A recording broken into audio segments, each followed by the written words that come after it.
Soy Agustín Garibay. Yo, Isaac Guerrero. Y a partir de este momento estamos enmarcados.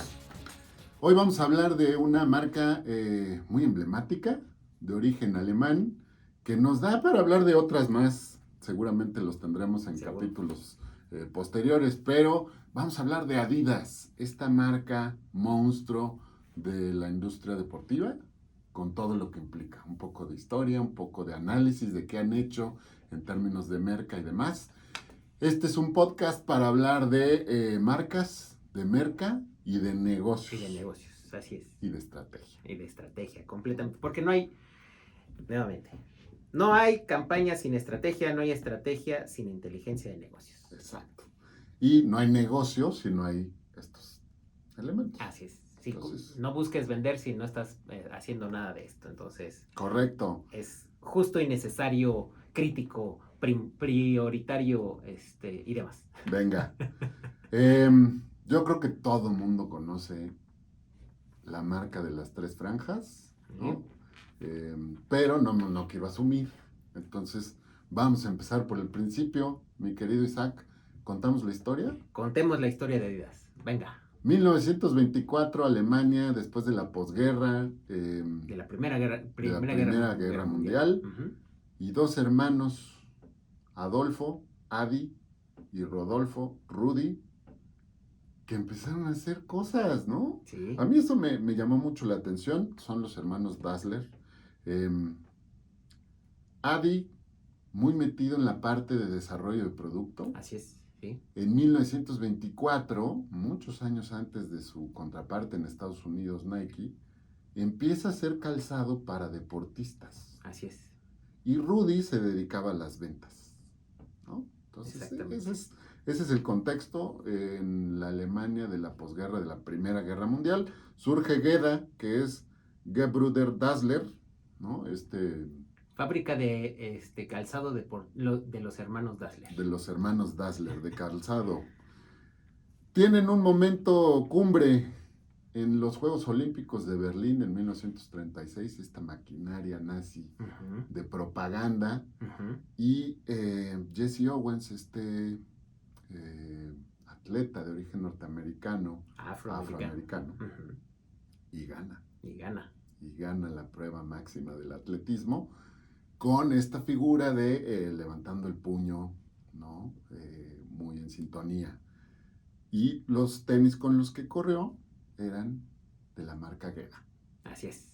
¿No? Entonces, así es. Todavía no eran Adidas, y corrió, precisamente se le ocurre a Adolf, a Adi, él sabía de la magia de Jesse Owens y entonces decide regalarle un calzado que además estaban hechos para su pie. Correcto. Y con tachones. Que esa era la innovación, o sea, para poder correr con tachones. Exacto. Y de ahí para el Real, porque sí ese fue un muy buen inicio, sí. Digamos, ¿no? Tienen un éxito medianamente bueno, pero viene la Segunda Guerra Mundial. Los nazis ya estaban en Alemania para cuando empieza Geda. Y ahí hay algo interesantísimo. Voy a empezar con mis anécdotas. Dale. A Adi lo dispensan de ir a la guerra uh-huh. con el compromiso de que hiciera las botas para el ejército nazi. Así es. ¿No? Pero a Rudolf sí lo mandan y termina en una cárcel de los aliados. Así es, sí. Y estando en la cárcel, esta es la parte de rumor, se supone que se entera que quien lo denunció fue su hermano, uh-huh. con la intención de quedarse con la empresa familiar. Pero ahí te falta una parte importante. Ya estaban casados para ese entonces. Entonces, parece que todo el asunto, toda la pelea entre ellos dos... Viene de las esposas. Esas mujeres. ¿Qué sucede? Bueno, Rudolf sale de la cárcel después de muchos años de estar rumiando su odio y se pelea con el hermano. Sí. Estaban ubicados en un pueblito que se llama, a ver si no lo digo mal, Herzogenhaurach. Exactamente. Y cuando se pelean, Rudolf pone su fábrica a 800 metros de la fábrica del hermano, literalmente cruzando el río. Ujú. Y empieza una pelea a muerte que arrastra al pueblo, porque el pueblo se divide, ¿no? Les dicen, pues los que quieran venirse a trabajar conmigo, conmigo, y los que no, con mi hermano. Y se divide precisamente, los vendedores se van con Rudolf Que es el que sabía vender. y los zapateros, Producción. los de producción, se quedan con Adi. Y eso da pie a qué, mi querido Isaac. A que surjan dos de las marcas más emblemáticas a nivel deportivo y nivel mundial. Dos. La primera, pues obviamente con parte del nombre de Adolf Dassler, es Adi Dassler, Adidas, y surge Puma. Puma. Dos marcas de origen alemán que actualmente se llevan una gran parte del mercado, Sí. ¿no? Compitiendo ambas con Nike, que yo Ujú. creo que en términos de calzado es la contraparte fuerte de Así origen sí. norteamericano. Si no vieron, por cierto, la película de Air, De Air, sí. vale mucho la pena. Que ya platicaremos de eso también Sí, en algún cuando momento. nos toque hablar de Nike, que seguramente lo haremos pronto. Bien, pues justo, ¿no? Tenemos 1949 como el punto de inflexión, surge Adidas, ya lo decías, con esta unión de el nombre y el apellido de Adolf, y se registra con estas 3 franjas. Sí. Bueno, las franjas salen en 1952. Sí, de hecho, ya espero que producción nos apoye para poner aquí el primer logotipo de Adidas. El primero. Santi ya nos hizo una seña para decir que ya tomó nota. Este sí es un logotipo muy de 1949, rudimentario, muy ilustrado a mano, ¿no? Con las Ds de Adidas hacia arriba y unas agujetas ahí cayendo, muy, muy extraño. Ajá. Pero justo después de 3 años, pues salen estas emblemáticas 3 franjas que después ya les platicaré, son tema de una disputa legal con otra marca. Así es. Y volvemos a un punto de inflexión interesantísimo. Copa del Mundo Suiza 1954, la final, selección de Alemania, la República Federal, contra la Hungría de Puskás. Si les gusta el fútbol, échenle un ojo. ¿Quién era Frank Puskás? Porque era un fuera de serie. Algunos países han tenido sus fueras de serie. Yo creo que en México, pues el fuera de serie es Hugo Sánchez, Hugo sin Sánchez, lugar a sin dudas. lugar a dudas. Entonces imagínense, es como el Hugo Sánchez de Hungría. Todo mundo daba como favorito a Hungría y ocurre el milagro de Berna. Así es. Alemania perdía 2-0 contra Hungría, parecía que todo estaba perdido y le dan la vuelta. 3-2, primer campeonato mundial ganado por Alemania, y la selección alemana jugaba con zapatos Adidas. Con zapatos Adidas. Y entonces ahí sí ya es un punto de lanzamiento mundial, una asociación directa de la marca Adidas con el fútbol soccer. Y pues qué manera de empezar, ¿no? Oye, caramba. Sí, además, o sea, ¿cómo se nota que sí tenían instinto comercial, ¿no? Aún así, Adolf siendo el mecánico experto, digamos, ¿no? El productor experto, pero tenía un sentido comercial. No por nada a él se le ocurre hacerle los zapatos a Jesse Owens, recordemos, en 1936, y con ese mismo apetito e instinto comercial, dice que la selección alemana tiene que llevar tenis Adidas. Exacto. Muy de la mano, ¿no?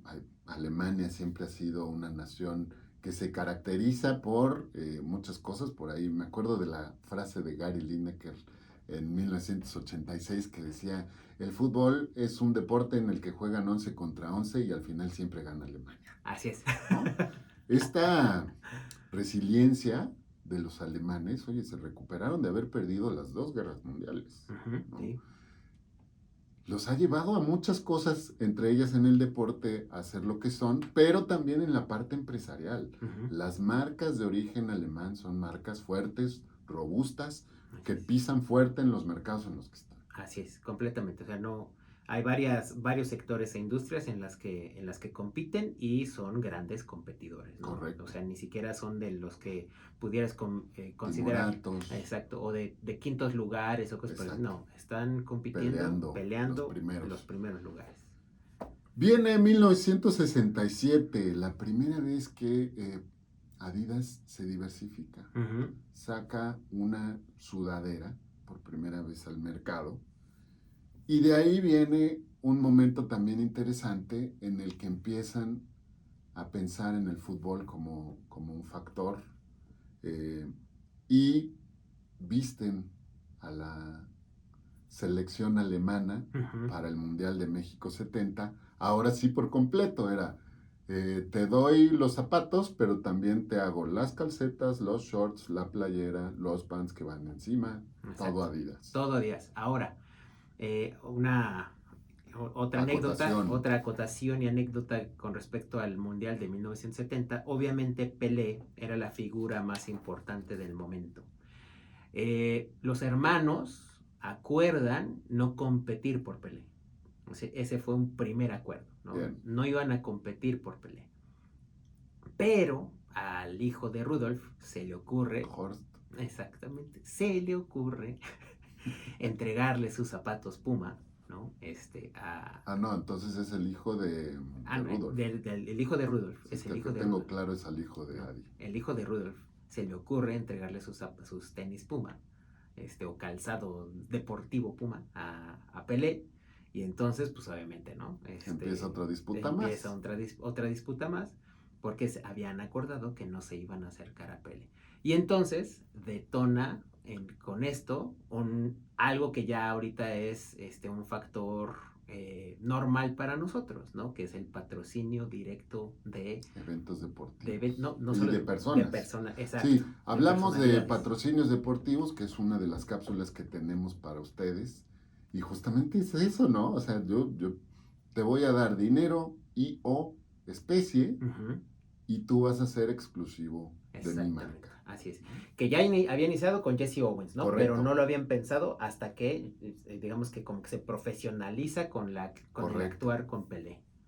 Que se da también de la mano de esta negociación. Si pueden, échenle un ojo a este documental de FIFA en Netflix, que está espantoso por que quede en evidencia todo lo malo que tiene el fútbol soccer, pero que tiene justamente Adidas una parte fundamental, ¿no? Sí. Se convierte en uno de los primeros patrocinadores oficiales de la FIFA y según parece, surge la idea de Adidas de crear la FIFA. O correcto. Sea, digamos que está por ahí el tema, ¿no? De que es a Adolf al que se le ocurre decir, tenemos que hacer una Copa Mundial de Fútbol. Pero, ok, uh-huh, sí puede ser. O sea, el deporte del fútbol empieza a finales del siglo XIX uh-huh, en Inglaterra. Sí. Se profesionaliza varios años después. También hay una muy buena serie al respecto en Netflix de cómo empieza el fútbol profesional en Inglaterra. En Inglaterra, sí. Y, pues sí, la FIFA surge en 1930. En Suiza. Y se organiza el primer mundial uh-huh, en Italia. Ajá. Que gana Uruguay, por cierto. Dice Santi. Ya Santi nos está haciendo. Sí, es cierto, fue en Uruguay. Exacto, fue en Uruguay y gana Uruguay. Cierto, tienes toda la razón. Fue en Uruguay y como resultado de esta asociación entre los países, ¿no? Para poder competir a nivel internacional. Correcto. Pero te digo que suena que precisamente. No lo dudo. A ver, este señor se le notaba desde chiquito que, exacto, que sabía tenía hacer las cosas. Instinto comercial. Adolf tenía 19 años cuando funda Geda. Uh-huh, uh-huh. Además es precoz el muchacho. Exactamente. Bueno, precoz para nuestros tiempos, en sus tiempos seguramente ya se esperaba que estuviera casado. Exacto. Punto interesante también, Mundial de México 70, inicia la tradición de los balones de Adidas para cada mundial, uh-huh, con el Telstar. El Telstar, mira, no me sabía el modelo de... Que se llama Telstar porque era la estrella de televisión, okay, nombre en alemán, uh-huh, porque por primera vez se transmitió la Copa del Mundo a colores en televisión. Ok.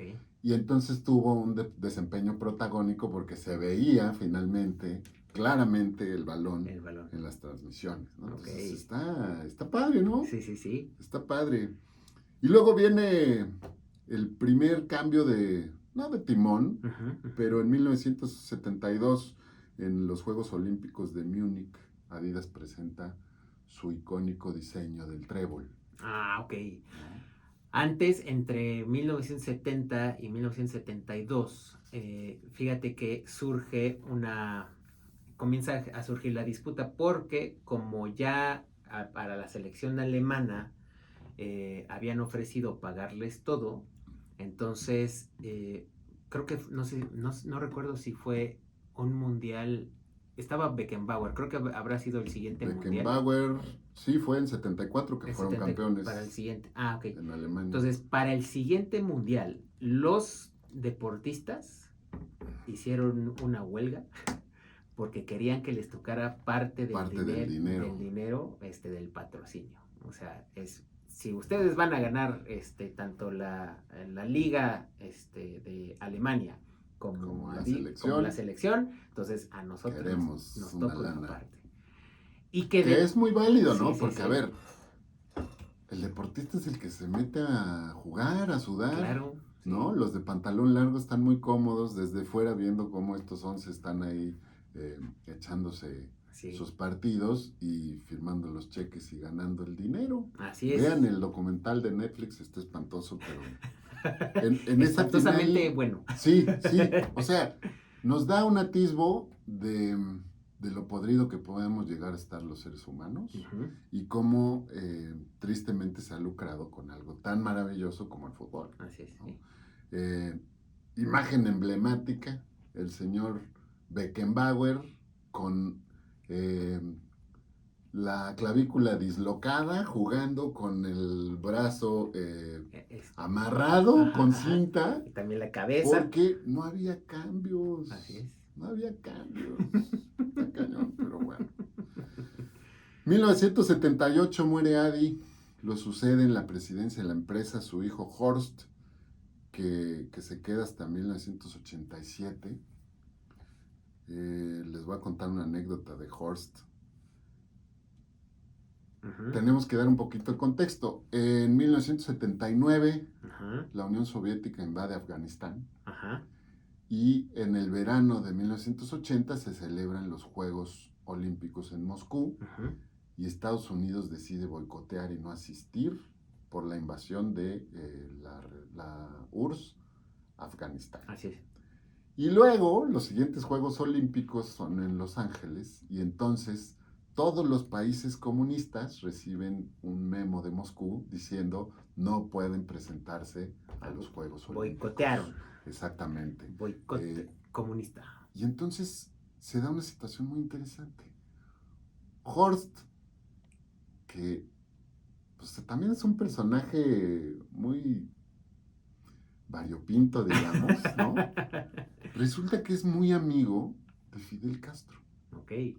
Y se va a buscar a Fidel Castro para decirle, oye, pues por favor ve a los Juegos Olímpicos, ¿no? Te voy a patrocinar, te doy los uniformes, el calzado de tus representativos, pero vayan a los Juegos Olímpicos, ¿no? Pero la madre Rusia pudo más Sí, por supuesto. y no. ¿Por qué le pega a Adidas? ¿No? Y aquí es la parte interesante. Adidas en el Mundial de 1970 se convierte en patrocinador de la FIFA y a partir de los Juegos de Múnich 1972 se convierte en patrocinador del Comité Olímpico Internacional. Es decir, ahí empezamos a ver cómo el patrocinio de eventos deportivos se vuelve algo muy redituable. Otra cápsula que tendremos para ustedes disponible. Y pues les duele, ¿no? Oye, si no va Estados Unidos a Moscú 1980 y no van todos los países soviéticos a 1984, pues baja mucho la afluencia, la posibilidad de vender, ¿no? Así es, Entonces sí. Está cañón, ¿no? Completamente. O sea, al final, fíjate que es un tema también muy padre. Solo hay una persona conocida, y acabo de escuchar el podcast en Sports Innovation Society, que se dedica al estudio de la geopolítica en los deportes. Ándale. Es un tema fascinante. Sí, no, ya tú, señor Datos, claro. O sea, al final tiene que ver con cuál es el impacto geopolítico de los deportes. Y de las marcas de acuerdo a relacionadas, exactamente. Su país de origen. Hablábamos ahorita de las características de los alemanes y de los empresarios alemanes y de los deportistas alemanes, y pues esta no es la excepción. Para nada. Ahora te voy a contar otra anécdota, entre 1984 y el 1976. Obviamente Adidas y Puma a nivel interno en Alemania pues estaban en gran disputa por los equipos, ¿no? ¿Quién patrocinaba a quién? Bueno, pues obviamente tenemos que llegar a los equipos que estaban en su mismo pueblo. Entonces, la familia Lothar Matthäus, ¿te suena el nombre Lothar Matthäus? Muy bien. El segundo 5 copas. Exacto. Porque el primero fue mexicano, Antonio Latota Carvajal, que hace poquito falleció, pero... Así es.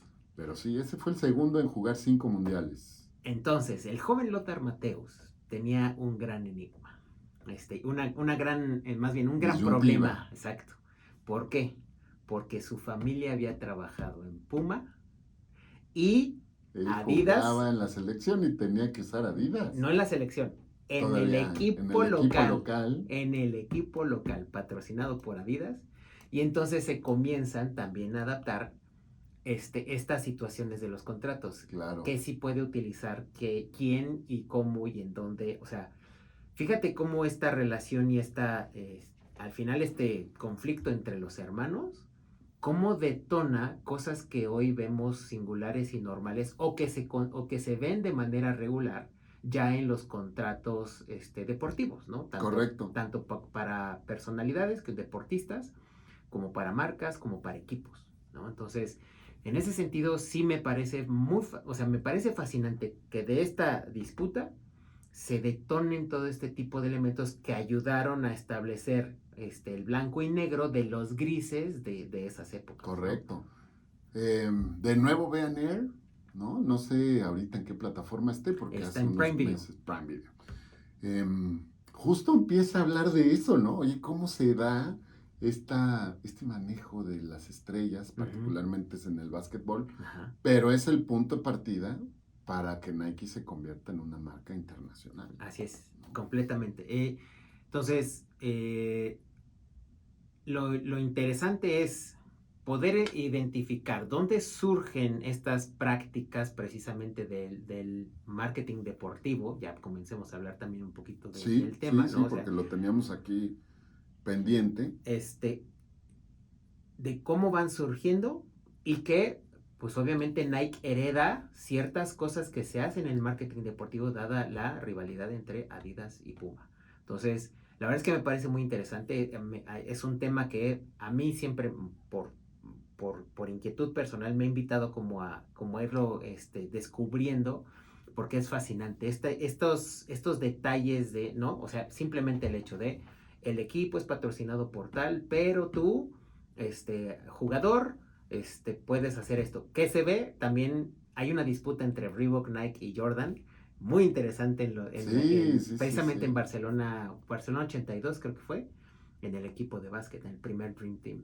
Que ya ese fue en Seúl 88. Seúl 88. Cuando los dejan ir por primera vez con jugadores profesionales en los Juegos Olímpicos. Entonces, precisamente, siendo Jordan, no, pues obviamente hijo de Nike, entonces hay todo un tema. Ya lo platicaremos. Sí, porque da para mucho. Es lo que les decíamos al inicio.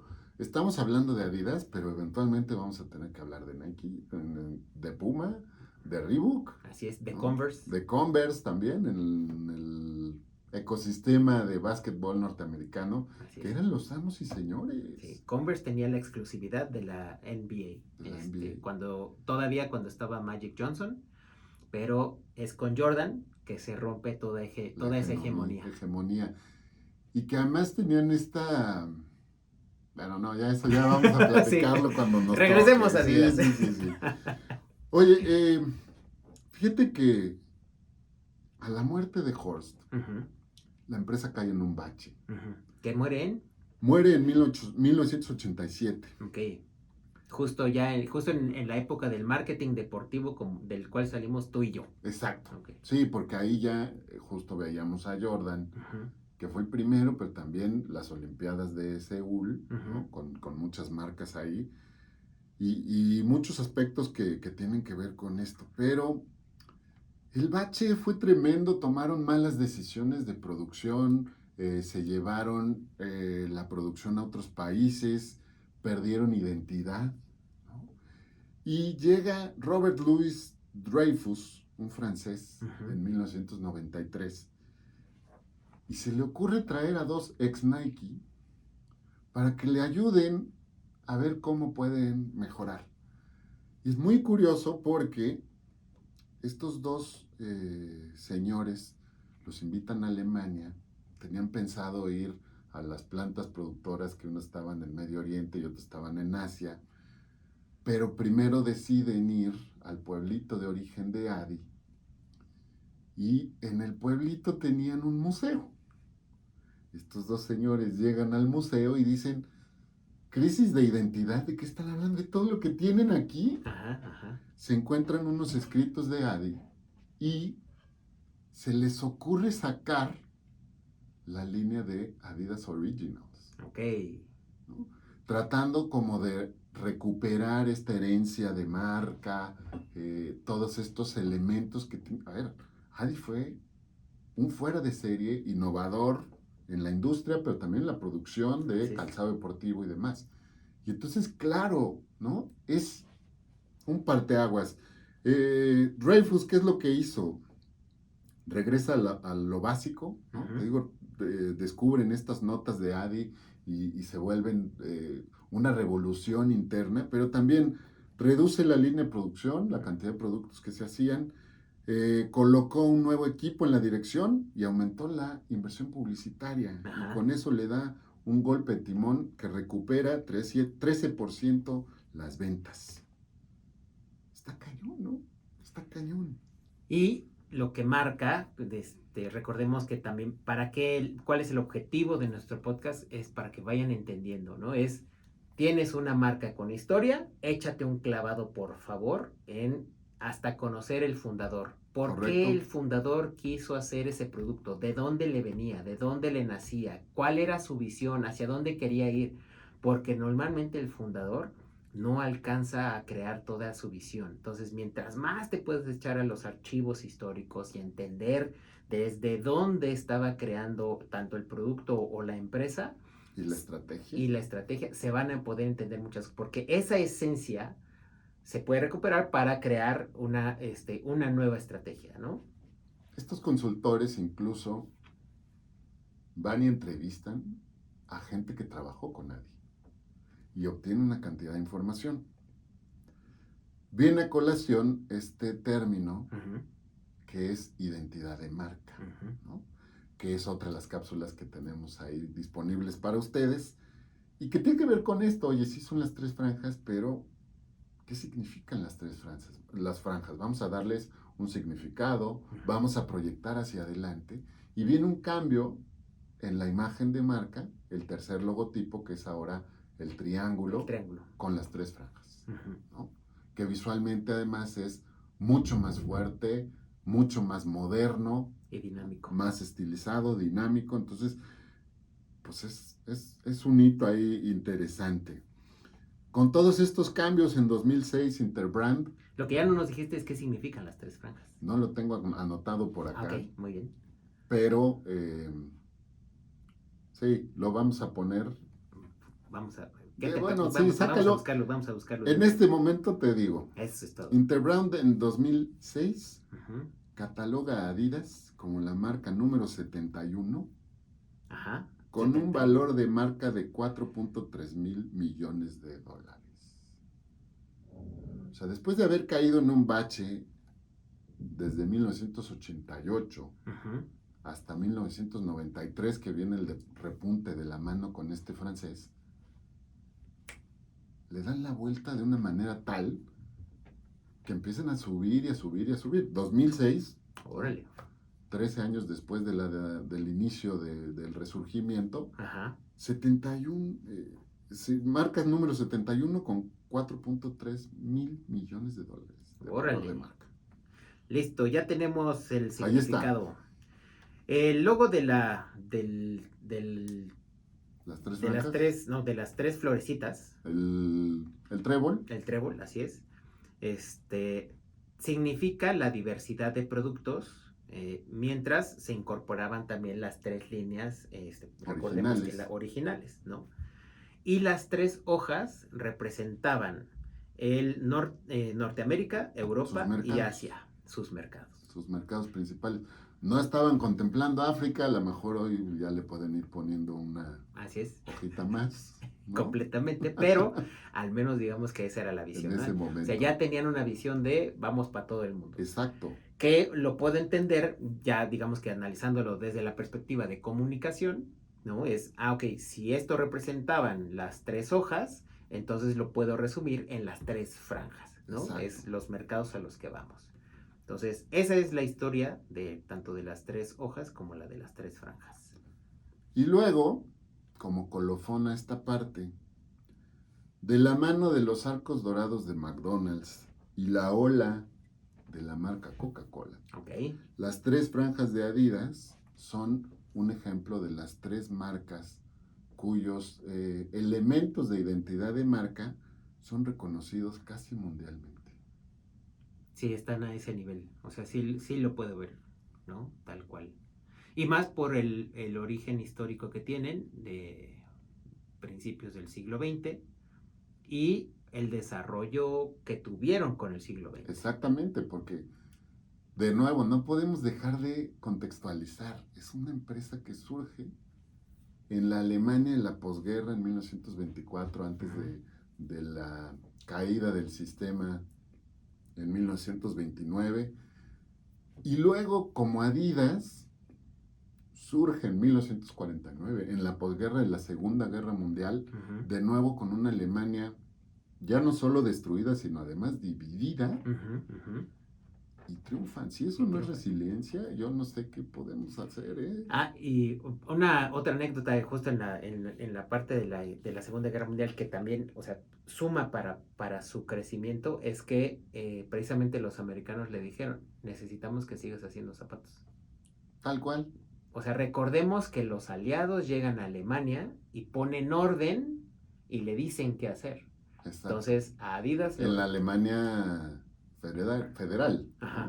No la oriental, obviamente. Exactamente. Entonces, desde esa perspectiva, digamos que tal cual ayudan a que salga adelante porque lo reconocieron como una, pues, hablemos en términos COVID, ¿no? Como un sector estratégico. Correcto. ¿No? Correcto. Para desarrollar. Eso me lleva a preguntarte, ¿qué onda con la estrategia organizacional? Pues mira. ¿Se aplica o no aplica para Adidas? Sí aplica, o sea, también hay que verlo desde el contexto histórico porque, digo, conociéndonos a nosotros los mexicanos, ¿no? Pues ellos hicieron, a ver, recordemos, eran principios del siglo XX, eran otros momentos. Correcto. Ahorita ya existen muchos errores hechos, ¿no? Para empezar, sí. Y no tienes toda la vida para cometer todos los errores, así que aprende de los errores de los demás. De acuerdo. Así como también hay muchas cosas bien hechas y también no tienes toda la vida para poder aprenderlas todas, más bien para poderlas ejecutar tú todas, así que aprende de todos los que han hecho bien para que lo puedas aprovechar. Entonces, a ver si producción nos apoya. Tengo aquí justo una frase de David Bowie que va muy en relación con esto. Venga. No hay nada que aprender del éxito, todo se aprende del fracaso. Eso es todo. No quieras ganar mañana. Este es un juego de resistencia. Así Entonces, es. claro, hay que hacer y en el hacer hay que equivocarse y eso te va a dar pie para. Santi muy proactivamente ya nos preguntó. Puse una frase de David Bowie en Facebook. Entonces, a lo mejor yo creo que la podemos sacar de ahí. Y si no, ahorita se la pasas por el WhatsApp para que... Sí, para que la pongas, creo que es aquí arriba, ¿no? ¿O dónde las pones? Ahí arriba. Donde aparezca aquí, ustedes la van a ver. Exacto. Muy bien. Ahí está, ya está en el chat y todo, para que no digas que no. Entonces, en términos de estrategia organizacional, que es, también a mucha gente le puede causar ruido estratégica o corporativa o estrategia de la empresa, tiene que ver es para qué estoy haciendo esto, ¿no? Correcto. Y cómo le voy a hacer, ¿no? Es de pronto meterle un poquito más de cabeza Uh-huh. al proceso de qué trascendencia buscas, ¿no? ¿Cuál es tu alcance? Uh-huh. ¿Hasta dónde quieres llegar? Uh-huh. Porque si solo quieres hacer una marca para vender tenis hoy, Uh-huh. estás fregado, Uh-huh. ¿no? Pero claro, si empiezas a pensar en quiero ser una marca que acompañe a los atletas en sus victorias, Ajá. ahí la perspectiva cambia, Así es, ¿no? así es, completamente. Y nuevamente me regreso a los ejemplos que tenemos nosotros alrededor. Si quieres poner un restaurante nada más porque es tu hobby, te sobra una lana y entonces dices, pues vamos a poner un restaurante porque pues tengo una lana extra y así, no. Por eso abren y cierran restaurantes como te cambias de Y calcetines. negocios, o sea, la estadística es escalofriante. 70% de los negocios nuevos cierran en 3 años. Así es. Que ahí tendremos que excluir de ese porcentaje a los emprendedores pequeños que sí le echan ganas, pero por ciertas razones no logran. Que Pero los que tienen probablemente dinero, esas razones tengan que ver con no ajá, acerté en la selección de mi mercado meta, no estoy teniendo una propuesta de valor adecuada. no estoy creando un producto que resuelve un problema, necesidad o deseo que la Correcto. gente quiera pagar por ello. Exacto. Puede que esté ahí latente. Una cosa es algo latente y otra cosa es algo por lo que la gente realmente quiera pagar. Porque lo dices muy bien, ¿no? O sea, el emprendedor mexicano, casi todos emprenden con recursos propios, con préstamos familiares, y esos son los que dan más coraje cuando pierden. Sí, completamente. Entonces, emprendedor, si tú estás poniendo en riesgo capital familiar, más vale que consideres que lo primero que tienes que invertir es en datos, en información, para darte cuenta si lo que quieres ofrecer va a tener el potencial de vender. Recuerda que no hay garantías en los negocios, pero al menos minimizar, reducir el riesgo, reducir el riesgo. Y luego, si eres de los que le sobra lana, pues deja de gastar el dinero a lo tonto, la verdad, ¿no? Sí. Y y si quieres poner un negocio es porque lo vas a atender, pero además has hecho el trabajo debido para que ese negocio no solo perdure 5 años ni 10, sino que busca trascender en el tiempo. Si no buscas trascender en el tiempo, pues mejor dedícate a otra cosa. Tómate un curso de finanzas bursátiles o de inversiones y estoy seguro que vas a encontrar mejores opciones. Justo, ¿no? Justo. Me recordaste una frase que decía mi abuelo, que es muy conocida: el que tiene tienda, que la tienda, y si no, que la venda. Exacto, ¿no? Sí. Y me hiciste pensar también en esta otra parte de poder invertir en procesos de emprendimiento de otras personas.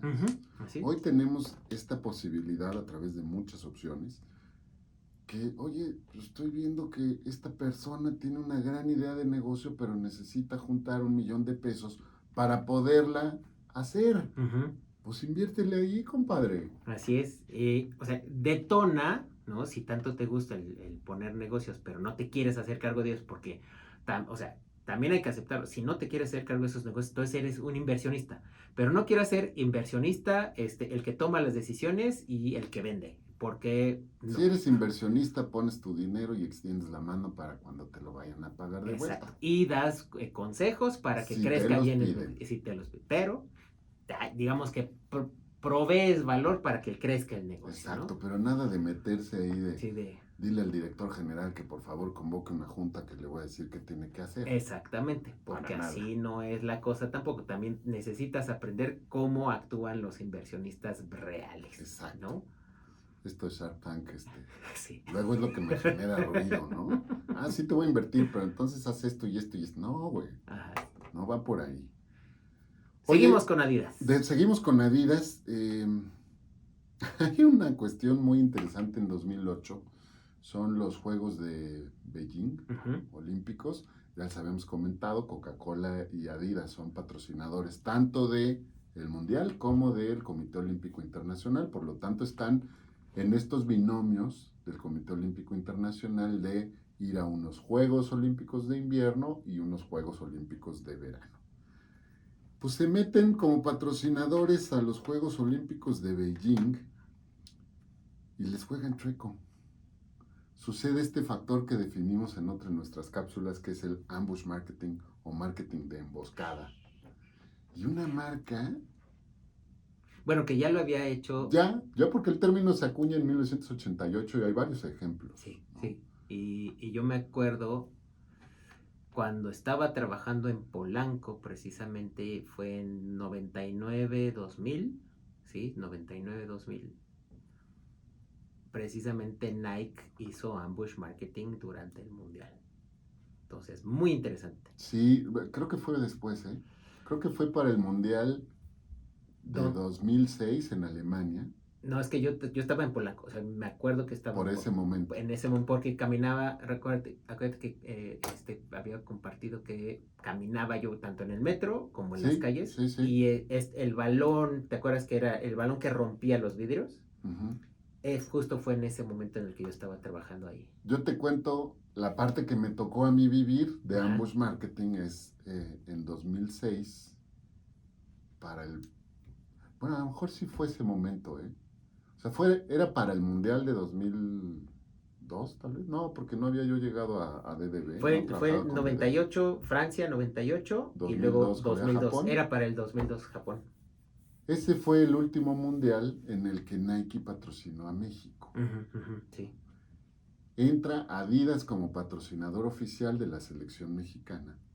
Y Nike, para el Mundial de 2006, sacó la campaña de huevos. Sí. ¿No? Justamente porque habían perdido el patrocinio y decían, sí, pero nosotros estamos con México. Ajá. Muy inteligentes, ¿no? Por ahí una anécdota, me encantaría que pudiéramos traer aquí a la entrevista a Raúl Cardós, ¿no? Presidente de Anónimo, que fue presidente de DDB México muchísimos años, que ahí lo conocí. Rul, si nos estás oyendo, un abrazote con cariño. Y me acuerdo justo de eso, por esa campaña de huevos, pues se llevó a Nike a Anónimo. O sea, sí está muy interesante las implicaciones. Y vamos a platicar también en las cápsulas qué es ambush marketing. Correcto. Pero es nuevamente con ganas de que ustedes vayan aprendiendo, busca qué es y cuáles son los mejores ejemplos. Y para mí, o sea, nuevamente me regreso a la de 2002. Uh-huh. El balón rompiendo, o sea, es que estaba, porque además apenas empezaba el mobiliario urbano, Agus, que eran los mupis. Para la gente que lo conoce, son las paradas de autobuses, correcto, ¿no? Con sus anuncios espectaculares, sus pósters, ¿no?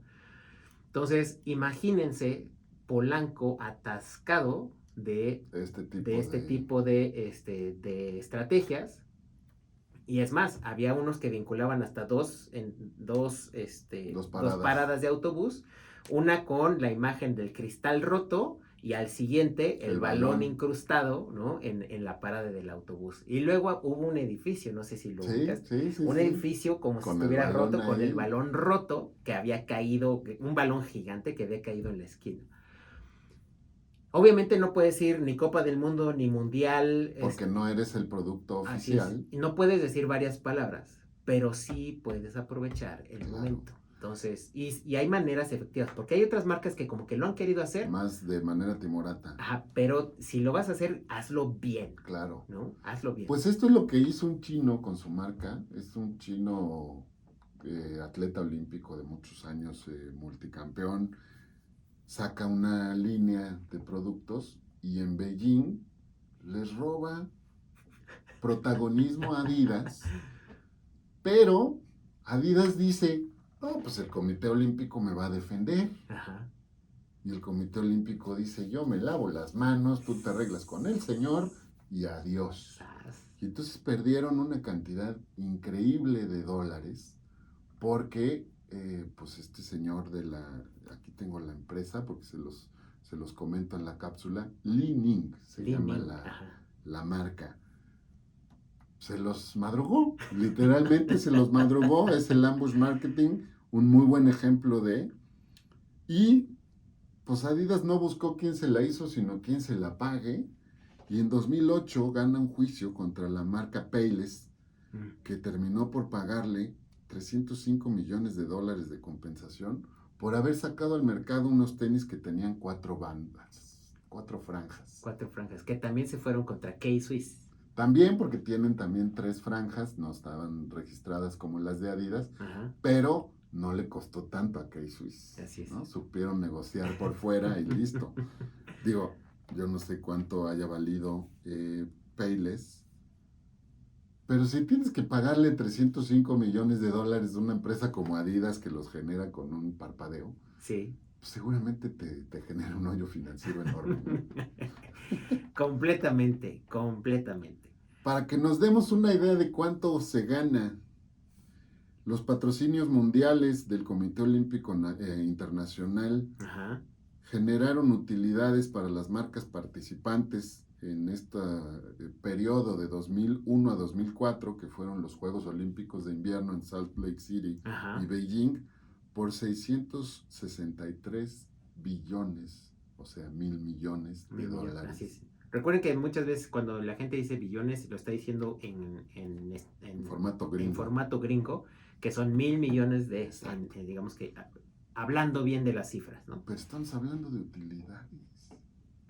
Y estas utilidades aumentaron 31% para el siguiente ciclo, que fueron Torino con los Juegos Olímpicos de verano de Atenas, Ajá. que no pudieron ser las de 2000, ¿no? Que se celebraban 2000 años de los Juegos Olímpicos, pero que está muy interesante. ¿Quién es Adidas hoy, entonces? Hay que regresarnos al momento de justo cuando comienza a modernizarse todas estas acciones de marketing, y me parece que Adidas encuentra su lugar dentro de la perspectiva de las marcas modernas. Correcto. Que es aquello que representas más del producto que vendes, ¿no? Entonces, la primera en enseñarle es Nike con el Just Do It. Y de pronto, por ahí, gracias a TBWA, ¿no? Generan la campaña de Impossible is Nothing. Exacto. Que es ahí donde conecta con las nuevas generaciones. Messi estaba arrancando apenas en el Barcelona, conecta con los del pasado, que a través de la figura de Muhammad Ali, ¿no? Aquellos que de repente nosotros vimos, el video es fantástico cuando está entrenando, es un video adaptado, pero te pone a varias figuras, a unas 10, sale Zidane, sale el campeón de maratón, sale la hija de Muhammad Ali, sale David Beckham. Entonces, esa es Adidas hoy. Adidas hoy sabe incluirse en la cultura pop porque no lo había hecho. No. Por mucho que los balones eran padres, yo me acuerdo del Etrusco y del Azteca, ¿no? Del tango, del tango. El tango me encantaba. Esos 3 balones fueron icónicos, pero no pasaba de ahí Adidas. Correcto. Entonces, los comprabas en el Mundial y se acabó. Y Adidas terminaba su participación. No había una inclusión en la cultura popular. Se vuelve parte de la cultura popular con el Impossible is Nothing. Entonces, esa es Adidas hoy, ¿no? Entendió que el papel es vincularse con la cultura popular, que lo lleva, ¿no? Al último caso del que todo el mundo ha hablado en los últimos meses, que es vincularse con Kanye West, ¿no? Y sus famosos Yeezys. Correcto. Que saliéndose del mundo deportivo, que es el que dio origen a la marca, pero generando una dinámica que además hoy está extendidísima, ¿no? Así es, completamente. Pero supo entender. Sí. Tengo que ser parte de la cultura popular para que mi marca trascienda más allá de los productos de gran calidad, ¿no? Que vendo y que digo hacer, ¿no? Entonces, es esta transición entre lo funcional, lo estético, pero además el valor mayor que yo proveo al mundo, ¿no? Correcto. Por ahí ya, como parte del colofón, 2 comentarios. Primero, a raíz de este éxito de conexión, se le brinda la posibilidad de comprar a Reebok. Una marca emblemática también de productos deportivos, no tanto en calzado, más vinculado al tenis como deporte. Que además lo compra cuando Reebok logra ser número 1 sobre Nike. Exactamente.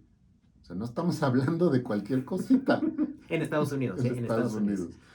Y se hacen de una marca que les permite acceder a otros deportes en los que no habían tenido mucha participación, como el atletismo. Así es.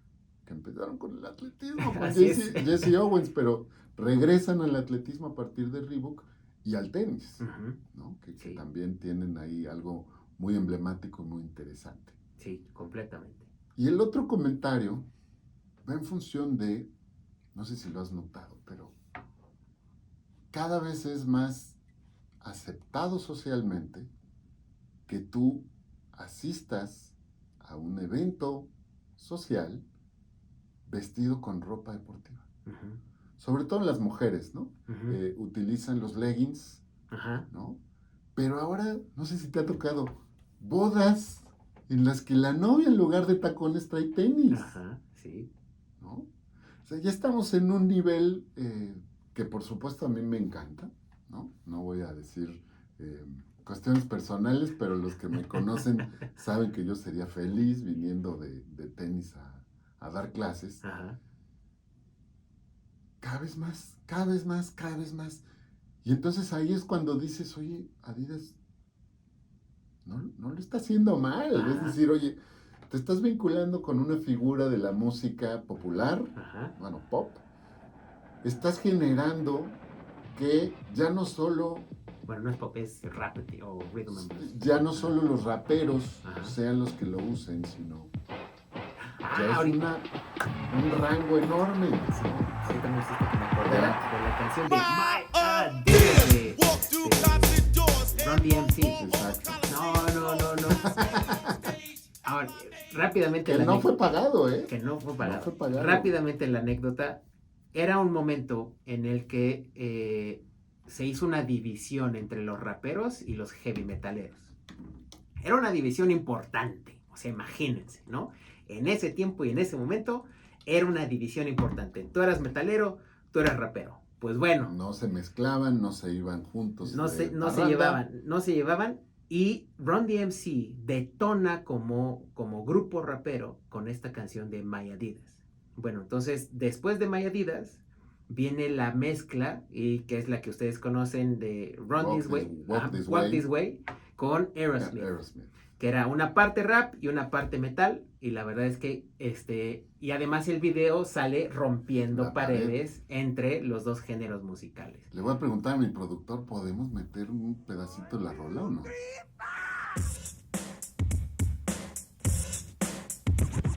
Okay, con la entrada que les pongas. Venga. Sí, entonces también en ese momento, sí entra en la cultura popular en ese momento, en la parte del rap, pero creo que lo pierde un poco y lo recupera unos años después, que es cuando sale el Impossible Is Nothing, ¿no? Y eso es algo que nosotros necesitamos aprender, es cómo me vinculo con la cultura, y estamos hablando de marcas globales, pero si soy una marca local, ¿cómo me vinculo con la cultura local, aquí y ahora? Justo porque ahí es la diferencia del Just Do It. Que sí es una invitación a muchas cosas, a lo que tú quieras, pero primordialmente a la parte del ejercicio.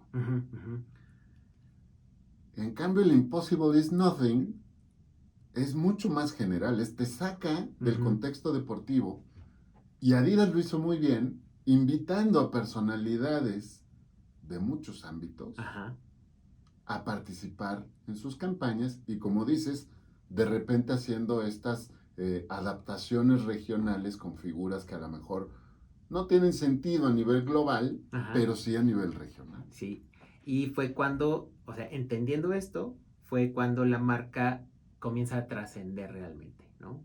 Creo que ese es un momento, son dos momentos muy importantes, cuando Run DMC hace esta rola, My Adidas, que le dura tantito, pero después es el Impossible is Nothing. Correcto. Que comprende para dónde tiene que ir una marca, ¿no? Soy más allá de los productos y servicios que ofrezco en el mercado, ¿no?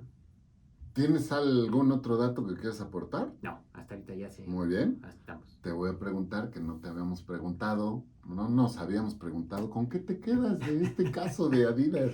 Me quedo con las ganas de que nuestro público vea el siguiente capítulo. ¿Eso? Porque vamos a hablar de marketing deportivo, donde vamos a hablar de muchos conceptos de los que tenemos ya en las cápsulas que ya pueden ahorita ver. Entonces, me quedo con ansias y ganas de hablar de se va a marketing. poner bueno, Sí. se va a poner bueno. Marketing deportivo y todo lo que implica, todo lo que significa, todo lo que hay adentro de esa gran palabra, porque hay muchas cosas ahí adentro que nos va a dar para generar un podcast. Entonces, me quedo con las ganas, el entusiasmo, para poder ir al siguiente capítulo. Venga, me gusta. ¿Tú con qué te quedas? ¿Yo con qué me quedo? Me quedo con esta idea que me ha dejado pensando mucho de la resiliencia y que conecta con este concepto que definiste muy bien en nuestras cápsulas de estrategia organizacional, ¿no? De cómo a lo mejor el fundador puede o no haber tenido este nivel de claridad respecto a cómo quiere trascender. Pero cómo, por lo menos en el caso de Adi, dejó las bases. Sí. A ver, es por acá, no te pierdas, ¿no? Y de la mano con la mentalidad alemana, han generado una muy buena historia de éxito, ¿no? Ya veremos después cómo le fue a la marca de su hermano, exacto, ¿no? Sí. Pero está padrísimo, porque creo que hay mucha trascendencia y bueno, nos da para platicar bastante. También quiero ver el capítulo que vamos a grabar el próximo episodio. Ajá. Acuérdense que hablamos, como en este momento, de casos de marcas y después hablamos de los conceptos que dijimos, ajá, tanto en nuestras en las cápsulas. Ajá. Como en ya la aplicación. Entonces nos extendemos un poquito. Es un capítulo un poquito más técnico, pero igual de entretenido. Completamente. Y obviamente el marketing deportivo es apasionante, sí, ¿no? Finalmente tiene que ver con las emociones. Y como nos anotaba nuestro productor, hablamos de Puma, hablamos de Adidas, hablamos de Nike, hablamos de Juegos Olímpicos, hablamos de fútbol, soccer. Entonces, ¿qué marcas con respecto a esto y relacionado a lo que ustedes escucharon quisieran ver en el podcast? Pónganos aquí en los comentarios para que podamos preparar precisamente más episodios para ustedes con muchísimo cariño, ¿no? Entonces... Porque no lo ven, pero detrás de esto hay algunas horas invertidas en lectura de casos, en revisión de videos, en anotaciones de mi parte, de anécdotas y demás. Este señor, además de que le gustan las cifras, se las aprende. Entonces, está cañón. Lo que sí es, si no nos han seguido todavía, denle ahí a la campanita en YouTube, denle seguir también en Spotify y búsquenos en redes sociales, NMRK2. Así es. Estamos en Facebook, estamos en Instagram y estamos en TikTok también. Oye, se está estrenando Threads. Ayer se estrenó Threads. Ahí les pongo un vínculo. Entonces, ¿vamos a tener Threads? Yo creo que sí. Dice nuestro productor que para qué lo pregunté. Sí.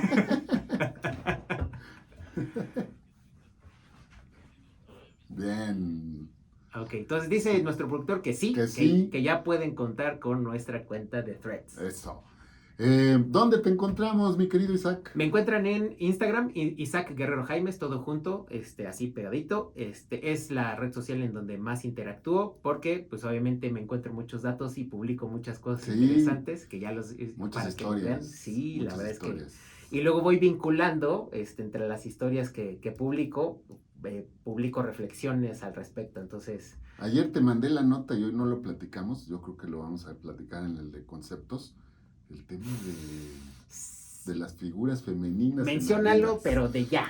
Así, menciónalo en este momento. La nota tal cual es que se va a salir la única mujer del consejo directivo de Adidas Que quedaba. a renunciar, que quedaba, exacto. ¿No? Porque fueron renunciando otras mujeres en temas del área en la parte directiva, el C-suite, que les encanta decir así. Exacto. Entonces, ayer renunció y era de, ¿qué área? Recursos humanos, Recursos ¿no? humanos. Recursos humanos. Recursos humanos. Entonces, pues está cañón. Sí. Está cañón. Entonces, si recursos humanos, que normalmente se le encargan todos estos temas de inclusión, diversidad, racismo, cosas por el estilo. Porque además es una mujer de ascendencia afroamericana, Uh-huh. ¿no? Entonces... Y que tiene facciones como de la India. Sí, o sea, sí, sus sí. facciones son como muy Sí. multiculturales, Exacto, ¿no? exacto. Entonces, Entonces, pues a lo mejor es una... hay que revisarlo porque sí, la propuesta de valor, y esto grábenselo bien, la propuesta de valor no solo es para el consumidor, es también para entregarla a los colaboradores. Muy bien. Estamos oyendo a nuestro productor. Sí, sí. Venga. También si se queda, Sí, está bueno sí. hasta para los bloopers. Exacto.